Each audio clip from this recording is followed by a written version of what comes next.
अम्मी मुझे ये खटारा साइकिल लेकर नहीं जानी आज। मैं इस फटीचर साइकिल की वजह से इतना लेट हो जाता हूँ और मेरे कॉलेज के दोस्त मेरा मजाक बनाते हैं। हर रोज ये वहीं आकर पंक्चर हो जाती है, कभी इसकी चेन टूट जाती है, कभी मुझे पैदल चलना पड़ता है। मैं अपनी बात पूरी किए बिना ही रुक गया और अपनी ही बात को सोचने लग गया। साइकिल की चेन आज तक एक ही जगह टूटी है और साइकिल पंक्चर भी उसी जगह हुई है। ये माजरा क्या है? इसी सोच में गुम था कि अम्मी की आवाज ने उस सोच से मुझे निकाल दिया। आप कहाँ खो गए? कुछ नहीं, मैं कह रहा था कि मुझे ये साइकिल नहीं चलानी, मुझे नई साइकिल लेकर दें। मेरा ध्यान अभी भी उसी तरफ था। वो गुलाब के फूल उस सड़क पर कैसे आते हैं? उस सड़क से कोई नहीं गुजरता, ना कभी मुझे रास्ते में कोई मिला। ये जंगल का रास्ता था पर मुझे कभी उससे डर नहीं लगा था। हमेशा उसी रास्ते से रोज आता जाता हूँ, पर अपनी फटीचर साइकिल से बहुत तंग था, जो मुझे रास्ते में बहुत तंग करती थी। कभी साइकिल की चैन टूट जाती, कभी पंक्चर हो जाती। हालांकि अब्बू ने मुझे कॉलेज में जाने से पहले नई साइकिल दिलाई थी, लेकिन न जाने क्यों उसी जंगल के रास्ते पर आकर मेरी साइकिल खराब हो जाती थी। पहला दिन जब उस रास्ते से बहुत खौफ आया मुझे, तो फिर अल्लाह ताला को याद करते हुए आयतुल कुर्सी पढ़ते हुए मैं उस रास्ते से गुजरता चला गया। उस रास्ते में सबसे खौफनाक एक जगह थी, दो नहरों के दरमियान एक पुरानी इमारत जो बहुत देर से बंद थी। उसके सामने वाले दरवाजे भी आधे टूटे फूटे थे। मैं दूर से उस हवेली नुमा बिल्डिंग को रुककर देखता था और चल पड़ता था। मुझे पुरानी इमारत में जाना और उसमें घूमने का मुझे बहुत शौक था, पर खौफ की वजह से मैं उसे दूर से ही देखता और चल पड़ता। मुझे उस रास्ते पर आते जाते 3 महीने हो चुके थे। एक बार जून का महीना था, गर्मी उरूज पर थी, दोपहर का वक्त था। मैं कॉलेज से घर जा रहा था। गर्मी से बुरा हाल हो रहा था, साइकिल तेज चलाने से दिल भी घबरा रहा था। मैं उस हवेली को देखते हुए गुजर रहा था कि मेरी नजर टूटी फूटी सड़क के दरमियान में एक गुलाब पर पड़ी। ये फूल बिल्कुल ताजा था, जैसे अभी ही उसे किसी ने तोड़कर फेंका हो। गुलाब का फूल, और यहाँ मैंने साइकिल रोकी और झुककर उठाने लगा तो मुझे एहसास हुआ जैसे मेरी कमर पर किसी ने हाथ रखा हो। मैं एकदम सीधा होकर पीछे देखने लगा तो पीछे कोई भी नहीं था। यह हाथ रखने का एहसास मुझे बहुत अच्छे से महसूस हुआ था, पर उस एहसास को इतना जरूरी नहीं समझा। समझता भी कैसे? उस वीराने में मेरे सिवा कोई भी दूर दूर तक नजर नहीं आ रहा था। मैं फिर से फूल उठाने के लिए झुका। इस बार हवा का एक तेज झोंका आया और फूल सड़क के किनारे पर जा पहुंचा। अजीब बेचैनी सी दिल में होने लगी। गर्मी इतनी शदीद थी कि मैंने फूल को इग्नोर किया और एक दरख्त के साए में साइकिल रोकी। वहीं दरख्त के नीचे बैठ गया, बैग से पानी की बोतल निकाली और पीने लगा। गर्मी थी या कुछ और, बस मेरा दिल घबरा रहा था। मैंने शर्ट के बटन खोले और दरख्त से टेक लगाकर टांगे फैलाकर खुद को रिलैक्स कर रहा था कि मुखालिफ सिमत हवा चली तो गुलाब का फूल सीधा उड़ता हुआ मेरे पास आ गया। मैंने जल्दी से फूल की टहनी से पकड़ा फूल को और उसे गौर से देखने लगा। फिर अपने आसपास खेतों में देखने लगा कि कहीं गुलाब का कोई पौधा तो नहीं है जहाँ से टूटकर ये यहाँ आया हो। मेरे बार बार नजर दौड़ाने के बावजूद मुझे वहाँ पर कोई पौधा नजर नहीं आया। दूर दूर तक देखने के बावजूद पानी के 2-4 घूंट पिए और मेरी नजर पुरानी हवेली पर जा पड़ी। दिल ही दिल में सोच रहा था कि इस पुरानी हवेली में जरूर जाया जाए। बनाने वाले ने भी ये हवेली कमाल करके बनाई थी, काश मेरा घर होता। मैं दिल में खुद से बातें कर रहा था। उस दरख्त की ठंडी छांव में बहुत सुकून आ रहा था। मैं गुलाब को सूंघते हुए अपने गाल पर फेर रहा था। आंखों में नींद आने लगी, वजूद बेजान सा हो रहा था। मैं यूं ही टांगे फैलाए बैठा था कि पता ही नहीं चला कब मैं नींद की वादी में खो गया। ये नींद नहीं, एक किस्म की बेहोशी थी, जैसे मुझे बेहोश किया गया हो। कुछ घड़ी गुजरी होगी कि मुझे कुछ अजीब सा महसूस होने लगा। एक अजीब सी महक महसूस हो रही थी जो किसी इंसान की नहीं थी। मुझे लग रहा था मेरा सर किसी की गोद में है और गाल से हाथ फेरते हुए बालों में उंगलियां चला रहा था कोई। मैं नींद से हल्का सा बेदार हुआ तो उठने की कोशिश करने लगा। मुझे महसूस हुआ जैसे मेरा वजूद जकड़ा हुआ है। मैं एकदम झटका खाकर उठा तो गुलाब का फूल जो मेरे सीने पर था वह जमीन पर गिर गया। मेरा मुंह दरख्त की तरफ था और मैं अपनी शर्ट से लगी हुई घास झाड़ रहा था। हैरत में गुम था कि दरख्त से टेक लगाकर बैठा था, फिर जब आंख खुली तो मैं जमीन पर लेटा हुआ था। ये सब माजरा क्या है?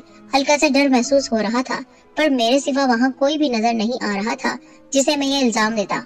मैंने जल्दी से साइकिल उठाई और घर की जानिब बढ़ गया।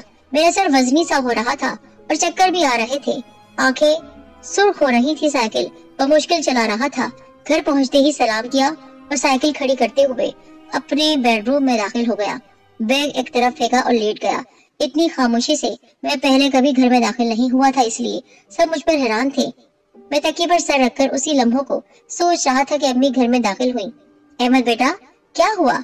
अम्मी जी कुछ नहीं, मैंने आहिस्तगी से कहा तो वो मेरे पास आकर बैठ गई और माथे पे हाथ फेरने लगी। बेटा खैर तो है, तुम चुप क्यों हो?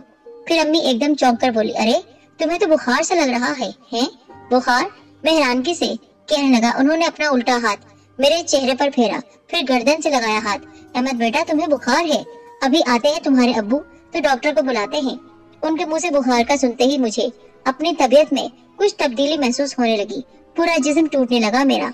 कुछ देर गुजरी तो मैं तेज बुखार में मुब्तला हो गया और बेहोशी फिर से मुझ पर तारी हो गई। बुखार की हालत में भी वो सब याद आ रहा था। दरख्त के नीचे आखिर वो हुआ क्या था? कुछ रोज में बुखार ठीक हुआ तो मैंने दोबारा कॉलेज जाने का फैसला किया।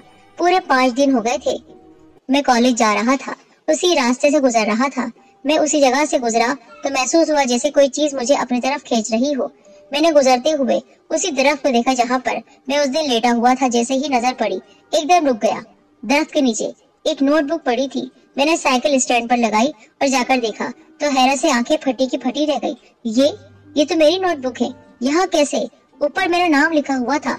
मैंने जल्दी से नोटबुक को बैग में डाला और कॉलेज की तरफ बढ़ने लगा। मैं बहुत लेट हो चुका था।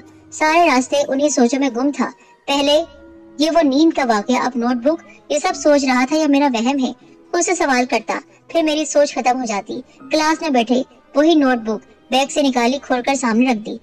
मैं बहुत हैरान था कि वो राइटिंग मेरी नहीं थी, मेरे किसी दोस्त की भी नहीं थी। सब दोस्त बेखबर थे। सबसे पूछ लिया पर किसी ने मुझे नहीं बताया कि वो राइटिंग किसकी है। फिर किसने ये बात लिखी? चलो छोड़ो, मैंने उनका ध्यान वहां से हटा दिया।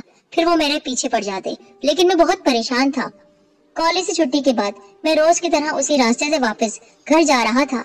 एक नहर का पुल क्रॉस किया तो हैरत से एकदम रुक गया। मेरी आंखें फटी की फटी रह गई। पूरी सड़क फूलों की पत्तियों से भरी हुई थी। ये पत्तियां गुलाब के फूलों की थी। ये लग रहा था जैसे किसी के इस्तकबाल के लिए पूरी सड़क सजा दी गई हो। मैंने साइकिल पीछे ही रोककर नीचे उतरना चाहा और साइकिल स्टैंड पर लगाकर हैरत से इधर उधर देख ही रहा था कि उन पत्तियों को देखते हुए आगे बढ़ने की हिम्मत नहीं हो रही थी और धूप ऐसी थी कि खाल जल रही थी। 10 मिनट तक यही सोचता रहा, फिर हिम्मत करके कदम आगे बढ़ाया। ये फूल पुरानी हवेली के रास्ते की तरफ बिछे हुए थे। पुरानी हवेली को जो रास्ता जाता था वो फूलों की पत्तियों से सुर्ख हो रहा था। मैं उस रास्ते पर थोड़ा सा चला और रुक गया। हवा की सरसराहट से भी खौफ आ रहा था। ये फूल यहाँ कैसे आ सकते हैं? सबसे बड़ा मसला था जिसे हल नहीं कर पा रहा था। सोच खत्म हो जाती यहीं आकर मेरी। लेकिन जैसे ही टायर की तरफ देखा तो साइकिल पंक्चर थी। बहुत शदीद गुस्सा आया, लेकिन मैंने हिम्मत नहीं हारी। पर जैसे ही साइकिल को चलाना शुरू किया, हवा का तेज झोंका आया जिससे साइकिल मेरे हाथ से छूटकर दूर जा गिरी। यूं महसूस हो रहा था जैसे साइकिल किसी ने पटक कर दूर फेंक दी हो, कोई मुझे जाने से रोक रहा हो। दिल में ये भी ख्याल था कि ये फूल जो बिछा रखे हैं ये सब एहतमाम मेरे लिए है, और हंसकर मैंने बात टाल दी। गर्मी से बस मेरी जान निकली जा रही थी। दिल तेज तेज धड़क रहा था। जैसे तैसे मैं साइकिल को पंक्चर की दुकान पर खड़ा करके अपने घर आ गया। अहमद के लिए पानी लाओ, अम्मी ने कहा। अम्मी मुझसे कुछ बातें कर रही थी जो मैं सुन नहीं पा रहा था, अपनी ही सोच में गुम था। उन फूलों का क्या चक्कर है? आखिर कौन है वो जो मेरे लिए फूल बिछा देता है? कोई इंसान तो नहीं हो सकता है, फिर कौन है? अम्मी भाई मुझे नहीं पता, मेरी साइकिल हर रोज उस रास्ते पर जाकर खराब हो जाती है, पंक्चर हो जाती है और चैन भी उतरी होती है। अरे अभी तो चैन ठीक है बिल्कुल। क्या हुआ? अब्बू उसी वक्त आ गए थे और मुस्कुरा रहे थे। अब्बू मुझे नहीं पता, इसकी चैन खराब हो गई थी, लेकिन फिर किसने रास्ते में सही की? मैं खामोश हो गया। मेरे कानों में एक आवाज आई जैसे कोई मुझे पुकार रहा हो। मैंने चौंक कर इधर उधर देखा, कोई भी नहीं था। मैं पलटकर अपने कमरे में आ गया क्योंकि अम्मी अब्बू को मैं बता नहीं पा रहा था मेरे साथ क्या हो रहा है। मैं उसी पुरानी हवेली के मेन दरवाजे के सामने खड़ा था। सामने एक तख्त बिछा हुआ था जिस पर एक औरत चलते हुए आकर बैठ गई। उसका चेहरा इंतहाई खौफनाक था। लंबे खुले बाल थे, इतनी बड़ी बड़ी आंखें थी, आंखों और मुंह से खून टपक रहा था। काले लिबास में मलबूस खातून चेहरे पर मुस्कुराहट लाते हुए मुझे देख रही थी। अहमद मेरे पास आओ। उसकी गरजदार आवाज से मेरी जान ही निकल गई और आंख खुल गई। मेरा जिस्म पसीने से भीगा हुआ था। खुद को बिस्तर पर पाकर अल्लाह ताला का शुक्र अदा कर रहा था, पर वो खौफ अब तक मुझ पर तारी था। पुरानी हवेली का खौफ मजीद मुझ पर बढ़ चुका था। अब अगर मैं उस रास्ते पर जाऊंगा तो मैं पागल कहलाऊंगा। मैं उस रास्ते पर अब नहीं जाऊंगा مجھے نہیں جانا ہے۔ میں نے فیصلہ کر لیا تھا کہ میں اس لمبے راستے سے چلا جاؤں گا کالج، لیکن اس شارٹ کٹ سے ہرگز نہیں جاؤں گا۔ احمد بیٹا اٹھو، کالج کا وقت ہو گیا ہے، جانا نہیں ہے تم کو؟ بابا کی آواز جیسے ہی کانوں میں پڑی، میں آنکھیں ملتے ہی اٹھ کر بیٹھ گیا۔ جی بابا، میں اٹھ گیا ہوں۔ انہوں نے مجھے ایک نظر دیکھا اور مسکرا رہے تھے۔ تمہاری نئی سائیکل منگوائی ہے بیٹا، میں نے تمہارے انکل سے، رات فون پر بات ہوئی تھی۔ سائیکل؟ ہاں، کل خود ہی تو تم اتنا شور بجا رہے تھے، اتنا چلا رہے تھے۔ اچھا بھائی ٹھیک ہے، ابھی تو مجھے کالج جانے دیں۔ میں گھر سے سائیکل پر نکلا تو 2 گھنٹے میں کالج پہنچا۔ یہ راستہ بہت لمبا تھا، جہاں میں 30 منٹ میں پہنچ جایا کرتا تھا، مجھے 2 گھنٹے لگ گئے۔ چھٹی کے وقت مجھے اسی پرانی حویلی کے راستے جانے کا خیال آیا، پر خوف اتنا طاری تھا کہ میں اس راستے پر نہیں جانا چاہتا تھا۔ کالج سے چھٹی ہوئی، میں سائیکل نکالنے لگا۔ میں نے ہمت کر کے سائیکل نکالی اور اسی پرانے راستے کی طرف چل پڑا، کیونکہ اتنا لمبا راستہ کون طے کرتا؟ میں بہت تھک چکا تھا۔ اللہ تعالیٰ کا نام لیتے ہوئے، دعا کرتے ہوئے میں اس راستے پر چل پڑا تھا۔ ابھی تھوڑا سا ہی آگے بڑھا تھا کہ مجھے ایک دور سے لڑکی دکھائی دی، جس نے ایک کالے رنگ کا لباس پہنا ہوا تھا۔ ہلکی چلنے والی ہوا سے اس کا لباس اڑ رہا تھا۔ وہ کبھی رک رہی تھی، کبھی چل رہی تھی۔ میرے ذہن میں ایک دم یہ خیال آیا، یہ چڑیل ہوگی کوئی، کیونکہ اس راستے پر آج تک میں نے کوئی لڑکی نہیں دیکھی تھی۔ میں آہستہ آہستہ سائیکل چلا رہا تھا، جیسے ہی وہ لڑکی رکتی میں بھی ایک دم رک جاتا۔ میں اس سے پیچھے کافی فاصلے میں چل رہا تھا، اسے دیکھتے ہوئے دل تیز تیز دھڑک رہا تھا۔ میں دعائیں پڑھ رہا تھا اور اسی کے پیچھے چل رہا تھا۔ وہ کبھی رکتی، کبھی چل پڑتی۔ چلتے چلتے وہ لڑکی ایک دم رک گئی، وہ لڑکی ایک دم مڑ گئی۔ وہ اسی راستے کو مڑی تھی جو راستہ پرانی حویلی کی طرف جاتا تھا۔ میں سائیکل روک کر اسی کو دیکھنے لگا۔ وہ لڑکی چلتے چلتے پرانی حویلی میں داخل ہوئی اور نظروں سے اوجھل ہو گئی، غائب ہو گئی۔ میں نے تیزی سے سائیکل چلائی اور پرانی حویلی کے پاس سے گزر گیا۔ تیزی سے سائیکل چلانے سے کافی آگے نکل گیا تھا۔ سانسیں تیز تیز چل رہی تھی۔ کوئی حادثہ نہیں ہوا، اللہ کا شکر۔ سائیکل ایک سائیڈ پر رکھی اور پانی پی کر اطمینان کا سانس لیا۔ دماغ میں صرف وہ لڑکی گھوم رہی تھی روز کی طرح۔ گھر پہنچتے ہی اپنے کمرے میں آ گیا اور اس لڑکی کے بارے میں سوچنے لگا۔ میں نے صرف اسے دور سے دیکھا تھا، تو میں یقین سے یہ نہیں کہہ سکتا تھا وہ کیسی تھی اور کیا چیز تھی، اور وہ حویلی میں کیوں گئی۔ وہ حویلی تو دور سے اتنی خوفناک لگتی ہے، پتہ نہیں کتنے سالوں پرانی ہے، اور وہ لڑکی اکیلی اس حویلی میں کیا کر رہی تھی۔ پھر میں سو گیا۔ مجھے اچانک کسی کی آواز آئی اور